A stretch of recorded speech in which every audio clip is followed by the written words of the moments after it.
पहिला बॉल चांगला लागला या बाजूला ऋषभ चव्हाण एक आक्रमक फलंदाज आल्या पावली ऋषभ चव्हाणने बॉल पाठवला सीमारेषेच्या पलीकडे आपला पॅटर्न आहे हटके आपण जेव्हा जेव्हा मैदानाच्या आतमध्ये येतो ना त्यावेळेस मारतो मोठे फटके ball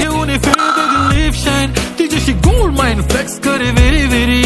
classy classy flashy flashy baby तू आहे स्टार बॉलिवूड टू हॉलिवूड पार पाहिजे लुई विटो गुची शनेल लाल लाल कलरची बांगडी बांगडीचा कलर लाल चाल माझ्या सोबत चाल माझ्या सोबत चाल हेलिकॉप्टर स्ट्रोक सीमारेषेच्या पलीकडे हेलिकॉप्टरचं उड्डाण सीमारेषा पार डावा मेथीला बॉलच्या पाठीमागे 6 षटकार चाल रात रात जाग